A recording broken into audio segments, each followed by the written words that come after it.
بسم اللہ الرحمن الرحیم۔ السلام علیکم دوستو، آج کا جو ہمارا سبق ہے وہ ہے البریدو۔ دیکھیے سبق جو ہے بہت امپورٹنٹ ہے، لیکن اس کے جو مرحلے اور اس کے جو ایام ہیں وہ گزر چکے ہیں، یہ زمانہ ختم ہو چکا ہے۔ اب اس زمانے میں ڈاک کی ضرورت نہیں پڑتی۔ رہی بات سبق کی، تو جس زمانے میں علی میاں رحمۃ اللہ علیہ نے اس سبق کو لکھا اس کتاب میں، تو اس زمانے میں ڈاک کا نظم و نسخہ تھا، اس زمانے میں اس کا انتظام بھی تھا، اور جگہ جگہ ڈاک خانے بھی تھے، لیکن اس زمانے میں اس کا انتظام نہیں رہا۔ لیکن جب سبق ہے کتاب میں تو اسے پڑھ لیجئے۔ ویسے اس کی تعبیر بھی اچھی ہے اور اس کے جو الفاظ مانے ہیں وہ بھی بہت اہم ہے۔ البرید ڈاک، خالدون ماذا تکتب یا طارق، تم کیا لکھ رہے ہو اے طارق۔ ماذا کے معنی کیا، کتب یکتب کتابتن کے لکھنا، تم کیا لکھ رہے ہو یا طارق یعنی اے طارق۔ طارق انا اکتب کتابا، میں ایک خط لکھ رہا ہوں، الی اخی عامر، اپنے بھائی عامر کی طرف، یا یہ کہ میں ایک خط لکھ رہا ہوں اپنے بھائی عامر کو۔ خالد سمعت انہ فی دہلی، میں نے سنا ہے کہ وہ دہلی میں ہے۔ فہل احد مسافر، کیا کوئی سفر کرنے والا ہے۔ سافر یسافر مسافرتن کے معنی آتا ہے سفر کرنا، اسی سے اس میں فاعل کا صیغہ مسافر ہے۔ کیا کوئی سفر کرنے والا ہے۔ طارق لا نہیں، بل یسافر کتابی، بلکہ میرا خط سفر کرے گا۔ اب کیسے سفر کرے گا اس کو سمجھیے جانیے۔ خالد کیف یسافر کتابک، تمہارا خط کیسے سفر کرے گا اے طارق۔ طارق انا اکتب الکتاب، میں خط لکھوں گا۔ ثم اضعه فی الغلاف، دیکھیں وضع یضع، وضعن کے معنی رکھنا، الغلاف کے معنی کور اور لفافہ۔ ثم اضعه فی الغلاف، پھر میں اس کو لفافے میں رکھ دوں گا۔ واکتب علی الغلاف، اور میں لفافے پر عنوان اخی، اپنے بھائی کا پتہ، اپنے بھائی کا ایڈریس لکھ دوں گا۔ عنوان کہتے ہیں ایڈریس، پتہ، اور میں لفافے پر یا کور پر اپنے بھائی کا ایڈریس اور پتہ لکھ دوں گا۔ ثم ارسلہ، پھر میں اسے بھیج دوں گا۔ ارسل یرسل ارسالن کو بھیجنا۔ ارسل فعل مضارع ہے اور واحد متکلم کا صیغہ ہے، اور ہو جو ضمیر ہے یہ لوٹ رہی ہے غلاف یہ خط کی طرف۔ انظر ھذا غلاف البرید، تم ڈاک خانے کے لفافے کو تم ڈاک کے لفافے کو دیکھو۔ انظر یہ واحد مذکر حاضر کا صیغہ ہے، فعل امر ہے، تم دیکھو ھذا غلاف البرید، اس ڈاک کے لفافے کو۔ خالد وما ھذا الشکل فی جانب الغلاف، وما ھذا الشکل، یہ کس چیز کی تصویر ہے، فی جانب الغلاف، غلاف کی جانب میں، غلاف کے کنارے میں یا غلاف کے بغل میں۔ یا طارق اے طارق۔ طارق ھذا طابع البرید، یہ ڈاک کی مہر ہے۔ طابع البرید کے مطلب ڈاک کی مہر، نوٹ کر لیجیے بہت امپورٹنٹ ہے یہ جملہ ہے۔ ھذا طابع البرید، یہ ڈاک کی مہر ہے۔ وَإِذَا أَرَدْتُ أَنْ أَكْتُبَ بِطَاقَةً، جب میں چاہوں گا کہ میں ایک بطاقہ کہتے کارڈ کو، میں ایک کارڈ لکھوں، تو اکتب العنوان علی وجہ البطاقۃ، تو میں کارڈ کے اوپر پتہ لکھوں گا۔ وجہ البطاقۃ میں کارڈ کے اوپر، ٹھیک ہے، تو میں پتہ اور ایڈریس کو لکھوں گا کارڈ کے اوپر۔ عنوان بتا چکے آپ کو، پتہ ایڈریس۔ انظر ھذہ بطاقۃ، تم اس کارڈ کو دیکھو، وہ فی جانبھا، اور اس کے ایک کنارے میں دیکھو، ایک بغل میں دیکھو، طابع البرید، ڈاک کی مہر، اور تم اس کے جانب میں ڈاک کی مہر کو دیکھو۔ خالد وما ھذہ الصورۃ یا طارق، اور یہ کس چیز کی تصویر ہے اے طارق۔ ھذہ صورۃ انسان، یہ انسان کی تصویر ہے۔ وقد سمعت، اور میں نے سنا ہے کہ ان صورت ذی روح، ذی روح کی تصویر، یعنی ذی روح کہتے ہیں جاندار، یعنی ہر وہ جانور یا انسان کے اندر تو جان ہے ہی، لیکن ہر وہ چرند پرند جس کے اندر جان ہو اسی کو ذی روح کہتے ہیں۔ کہ میں نے سنا ہے کہ زیرو کی تصویر تو لا تجوز فی الاسلام میں، اسلام میں جائز نہیں ہے۔ طارق: نعم، ہاں، اذا کانت حکومت اسلامیت صحیحۃ، یہ اس وقت ہوگا جب ایک صحیح اسلامی حکومت ہو۔ یعنی تم جو کہہ رہے ہو کہ زیرو کی تصویر جائز نہیں ہے، یہ بات تو کہنا صحیح ہے، لیکن یہ اس وقت ہوگا اذا کانت حکومت اسلامیت صحیحۃ، جب ایک صحیح اسلامی حکومت ہوگی۔ لم تکن صورت علی غلاف البرید والبطاقۃ، تو ڈاک کے لفافے اور کارڈ پر تصویر نہیں ہوں گے۔ بطاقۃ میں کارڈ۔ خالد: ثم ماذا تفعل یا اخی، پھر تم کیا کرو گے میرے بھائی، اذا کتبت العنوان، جب تم پتہ لکھ چکے ہوگے۔ طارق: اضع الکتاب فی صندوق البرید، پھر میں خط کو لیٹر باکس میں رکھ دوں گا۔ صندوق البرید کے معنی لیٹر باکس، پھر میں خط کو لیٹر باکس میں رکھ دوں گا۔ خالد: وما صندوق البرید، لیٹر باکس کیا ہے؟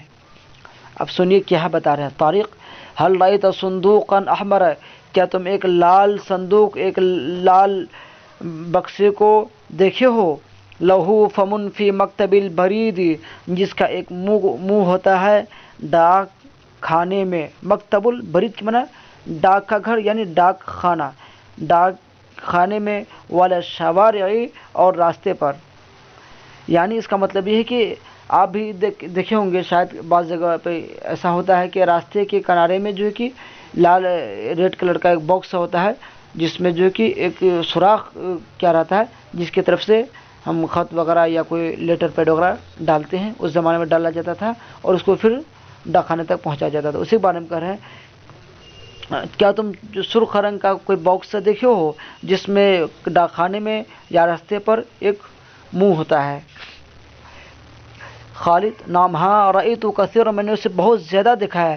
ومن یأخذ هذا الکتاب من صندوق البرید، اور من یأخذ، کون لے گا هذا الکتاب، اس خط کو، من صندوق البرید، لیٹر باکس سے، وکیف یصنع، اور کیا کرے گا؟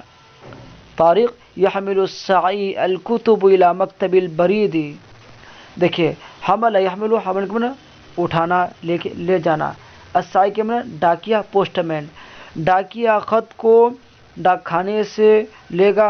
فیفرزها، پھر وہ اسے الگ الگ کرے گا۔ افرز یفرز، افراز کے معنی الگ الگ کرنا، چھانٹنا۔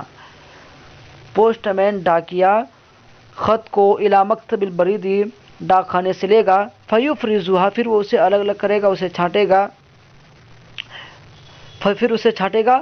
رجل من رجال البرید، ڈاک خانے کے کارکنان میں سے کوئی ایک آدمی۔ ھذا الی دہلی، یہ دہلی کا خط ہے۔ وذالک الی کلکتہ، اور یہ کلکتے کا خط ہے۔ وھذا الی الشرق، اور یہ مشرق کا خط ہے۔ وذالک المغرب الی الغرب، اور یہ مغرب کا خط ہے۔ ویختمها، اور وہ اس پر مہر لگائے گا۔ ختم یختم، ختم کو مہر لگانا ہے کہ ضمیر الکتاب، خط کی طرف، یعنی وہ لوگ اسے چھانٹیں گے، پھر چھانٹ کر کے وہ یہ فیصلہ کریں گے کہ یہ خط یہاں پہ جائے گا، یہ خط وہاں پہ جائے گا۔ وہی بیان کر رہے ہیں کہ وہ اس طرح پھر جو ہے کہ مرحلہ وار، ترتیب وار اس چیز کو بالکل انتظامی طور پر عملی جمع پہناتے ہیں۔ خالد: ثم ماذا، پھر کیا ہوگا؟ طارق: ثم تحمل هذه الكتب الى المحطة، پھر خط کو اسٹیشن لے جایا جائے گا۔ ثم توضع على القطار، پھر اسے ٹرین پر رکھا جائے گا۔ ويحملها القطار الى مكانها، پھر ٹرین اسے اس کی جگہ تک پہنچائے گی یا لے جائے گی۔ ويحملها القطار الى مكانها، پھر خط اسے اس کی جگہ پہ لے جائے گی، پہنچائے گی۔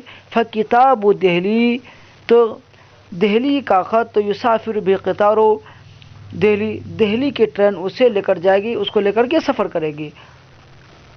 پھر سے دیکھیے، فکتاب دہلی، دہلی کا خط، یسافر بقطار دہلی، دہلی کی ٹرین اس کو لے کر سفر کرے گی، الی دہلی، دہلی کے جانب۔ وکتاب کلکتہ، اور کلکتہ کا خط، یسافر بہ قطار کلکتہ، کلکتہ کی ٹرین اس کو لے کر سفر کرے گی، الی کلکتہ، کلکتہ کی طرف۔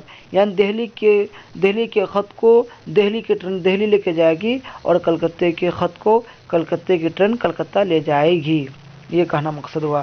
خالد: وهل يحضر اخوك الى محطة دہلی، کہ آپ کا بھائی دہلی اسٹیشن پر حاضر ہوگا، وَيَأْخُذُ كِتَابَهُ، اور وہ اپنے خط کو لے گا، وَهَلْ يَعْرِفُ نَاظِرُ الْمَحَطَّةِ، اور کیا اسٹیشن کے نگراں یعنی گارڈ، اور کیا گارڈ اس کو پہچانتا ہے؟ وَهَلْ يَعْرِفُ نَاظِرُ الْمَحَطَّةِ، کیا اسٹیشن کا محافظ، اسٹیشن کا نگراں یا گارڈ اس کو پہچانتا ہے؟ طارق: لا يحتاج اخی الى هذا التعب، میرے بھائی کو اس تھکن کو اٹھانے کی کوئی ضرورت نہیں، لا يحتاج، کوئی ضرورت نہیں ہے، اخی میرے بھائی کو، الى هذا التعب، اس تھکن کو اٹھانے کی، اس مشقت، یعنی میرے بھائی کو اس تھکن اور مشقت کی ضرورت نہیں۔ اخی یحتاج فعل کا فاعل ہے، اخی مضاف یاتن مضاف الیہ۔ بل اذا وصل الكتاب الى محطة دہلی، جب خط دہلی اسٹیشن پہنچ جائے گا، ينقل من المحطة الى مکتب البرید، تو وہ اسٹیشن سے ڈاک خانے کی طرف بھیج دیا جائے گا، منتقل کر دیا جائے گا، وہ اسٹیشن سے ڈاک خانے میں منتقل کر دیا جائے گا۔